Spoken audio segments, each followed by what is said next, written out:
Good morning dear students. जैसे आपको पता है आज इक्लिप्स है, सोलर इक्लिप्स है, तो आज हम थोड़ा सा उसी के बारे में जानेंगे। तो इक्लिप्स होता क्या है? What is an eclipse? An eclipse takes place when a glacial body is temporarily observed by another glacial body.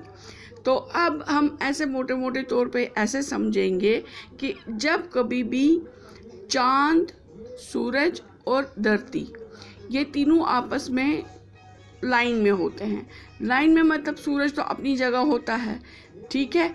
जब धरती चांद और सूरज के बीच में आती है, उसकी शैडो जो चांद पे पड़ती है तो बन गया लूनर इक्लिप्स। और जब कभी चांद, धरती, अर्थ और सन के बीच में आती है तो उसकी शैडो अर्थ पे पड़ती है तो बन गया सोलर इक्लिप्स।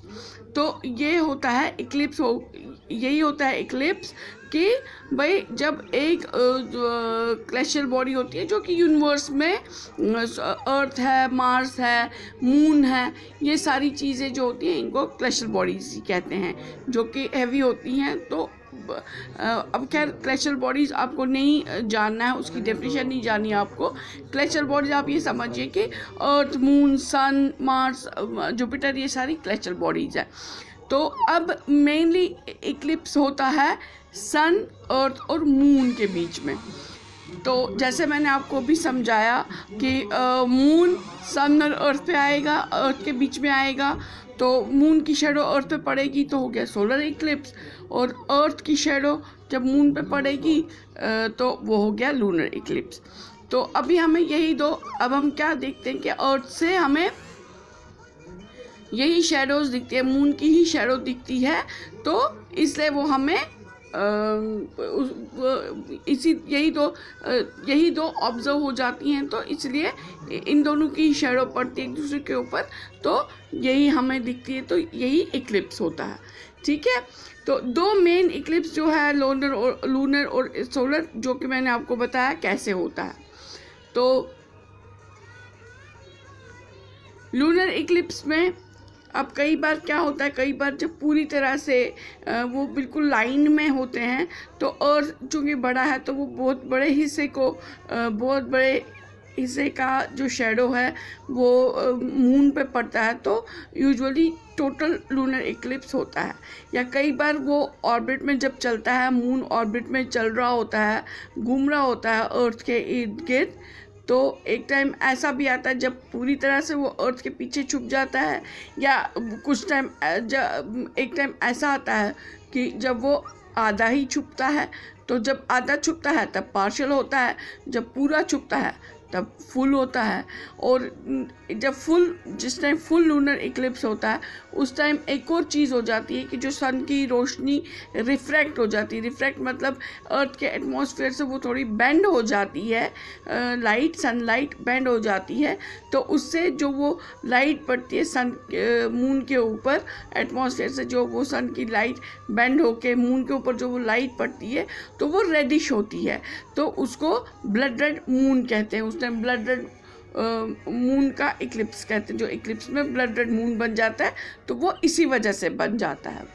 तो ऐसे ही सोलर इक्लिप्स में भी यही सारी चीज़ें हैं। मेन यही है कि मून जो है, मून अर्थ और सन के बीच में आता है, तो जो अपने घूमते घूमते अपने ऑर्बिट के इर्द गिर्द घूमते घूमते मून अर्थ और सन के बीच में आ गया, उसकी शैडो पड़ गई अर्थ के ऊपर। तो अब जब वो अर्थ के ऊपर पड़ जाती है तो इसलिए फिर उस टाइम पे हमें सन का हिस्सा डार्क दिखता है, तो हम कहते हैं भाई सोलर इक्लिप्स है, ठीक है। तो अब जब अर्थ से जब चांद सबसे ज़्यादा दूरी पे होता है, घूमते घूमते वो बहुत ज़्यादा दूरी पे होता है, उस टाइम वो सन को लगभग वो पूरा ही शैडो उसकी कवर कर देती है सन को। तो जब ये लगभग पूरा ही कवर कर देती है, तो पूरा कवर करने के बावजूद चूंकि सन बहुत बड़ा है तो वो उतना पूरा नहीं कर पाती है, तो वो मतलब रिंग एक बन जाता है, उससे एक रिंग बन जाता है। तो उसके सरफेस से साइड से जो अब मून की आउटलाइन सरफेस बन गया, उसके साइड से एक ऐसे चार तरफ से एक फायर का रिंग सा बन जाता है, ठीक है, तो उसको हम कहते हैं रिंग ऑफ फायर। क्या कहते हैं? Ring of fire. तो वो अपने आप में एक खूबसूरत सी घटना है, खूबसूरत दिखता है अपने आप में। तो चूंकि रात को जब लूनर इक्लिप्स होता है तो हम सोए होते हैं, तो हम यूजुअली लूनर इक्लिप्स नहीं देखते हैं। तो वो भी एक खूबसूरत सा दिखता है, एकदम से चांद बिल्कुल आधा डार्क हो जाता है या पूरा डार्क हो जाता है, तो वो भी अपने आप में एक खूबसूरत घटना है। अब क्योंकि सूरज के साथ ये बहुत कम टाइम में होता है, चांद के साथ तो ये यूजुअली होता ही रहता है, लेकिन सूरज के साथ ये ऐसी घटना बहुत कम ही होती है, लगभग 1.5 साल 2 साल में एक बार होता है। तो और जो ये चांद वाली घटना होती है, लूनर इक्लिप्स होती है, ये तो कम से कम 5-6 बार एक साल में, 5 बार तो होती है एक साल में।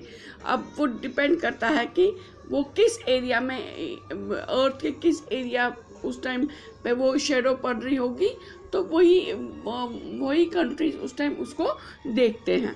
ठीक है, अब ऐसे ही सन के साथ तो ज़्यादातर 16 महीनों में एक बार ये घटना घटती है, जो साइंटिफिकली देखा गया है। 16 महीनों में एक बार ये सन के साथ ये घटना घटती है। अब जिस टाइम पे ये दूर होता है तो पूरा होता है, तो उस टाइम पे अपने आप में एक सुंदर नज़ारा हो जाता है, रिंग ऑफ फायर बन जाता है उस टाइम पे। तो वो जैसे कि आज है, आज पूरा सूर्य टोटल सोलर इक्लिप्स है, और ये जैसे हमने न्यूज़ में भी सुना है कि ये हमें पूर्ण जो सूर्य ग्रहण है ये हमें देहरादून में दिखेगा। वो रिंग ऑफ फायर जो बनेगा वो देहरादून में बनेगा। ठीक है, तो शायद हमारे जम्मू कश्मीर में इतना ना बने, ये हमें आधा ही दिखे। तो ये एक बहुत खूबसूरत ही घटना है अपने आप में, कि जिसका इंतज़ार भी रहता है और देखने में मज़ा भी आता है। लेकिन अब ये देख लीजिए, एक चीज़ ये है कि जैसे सूरज का इक्लिप्स है, सन का इक्लिप्स है, ये कभी भी हमें नेक्ड आई से नहीं देखना चाहिए। नंगी आंखों से कभी भी हमें ऐसे डायरेक्टली हम आसमान में नहीं देख सकते ये सूर्य का, क्योंकि इससे हमारी आंखों पे बुरा असर पड़ता है। तो ये हम ऐसे डायरेक्टली नहीं देख सकते।